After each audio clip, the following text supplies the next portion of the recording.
Welcome back to Uprising. I'm Sonali Kohatkar. One day after the armed attack in Paris against the offices of the satirical magazine Charlie Hebdo, two Tunisian journalists were reportedly killed in Libya by the Islamic State group of militant Sunni rebels. Sofiane Shourabi and Nadir Qatari had been kidnapped and held captive. According to the Wall Street Journal, a man named Boubacar al-Hakim, a leader of ISIS, took credit for their killings. Hakim hailed from Paris and was part of a network that recruited the Kouachi brothers, who were the suspects in the Charlie Hebdo shooting. The murdered Tunisian journalists had been active in the Jasmine Revolution that began on December 18, 2010, and ended with the fall of longtime Tunisian President Zine El Abidine Ben Ali 4 weeks later, on January 14, 2011. Today is the 4th anniversary of Ben Ali's fall and the start of what was seen as a historic new chapter in Tunisia's history.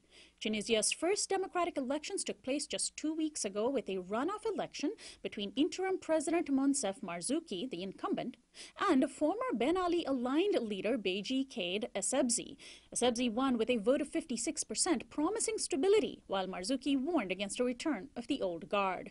Mr. Essebsi is 88 years old and secular and has already recommended the dismantling of the Truth and Dignity Commission, which was set up to account for the crimes of the previous regime. Human rights groups have warned that the revolution, which once seemed so promising, may be unraveling. Joining me live in studio today is Bechir Blagui. He's the founder of freetunisia.org. Welcome to Uprising. Welcome, Sonali. How are you today? Thanks so much for joining us. So this was 4 years ago in December that the self-immolation by the street vendor Mohamed Bouazizi sparked the Tunisian revolution, which in turn is seen to have sparked the Arab Spring movement. Now, one could be optimistic and say that Tunisians have elected a leader just a couple of weeks ago, and it means things are going really well. Are they? Sonali, really quick, I want to first start by thanking KPFK for the invitation and thanking KPFK for being involved in a lot of what we did before, even during the dictatorship when we were protesting. KPFK was the sole voice with us in the street. Number two, I want to give you a bit of a good news. There is a serious doubt about the death of Sofiane and Hatim. Oh, these are the two Tunisian journalists. As a matter of fact, the website that announced it happens to be showing photos from Tunisians dead in Syria, not in Libya. So there is the Ministry of Foreign Affairs in Tunisia has so far said that there's the bigger chance that they're still alive. So that is a fairly good news for the families, and as we really hope for their comeback.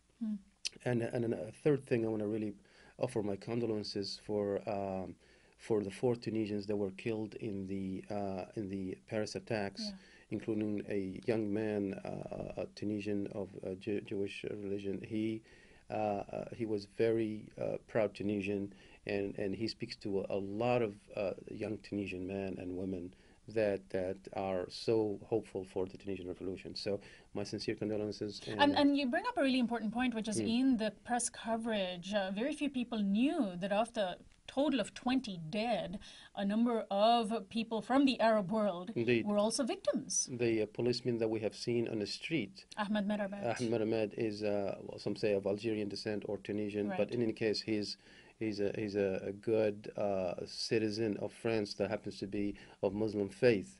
Again, it's just a great, they touched an array of different people that represent really what France should be. Back to the Tunisian revolution, it is the 4th anniversary.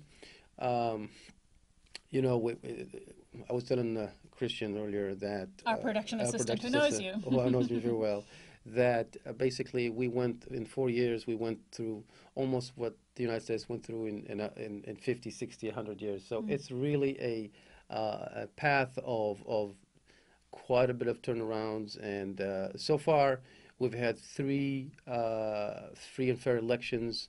In 2011, we had the first constitutional assembly elected free, and the first time free and fair in the Arab world.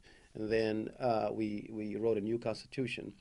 The new constitution has very similarities with the United States Constitution and other good constitutions around the world, protecting free speech, freedom of faith, and that has culminated into almost an 89% ratification of the Constitution by the Assembly.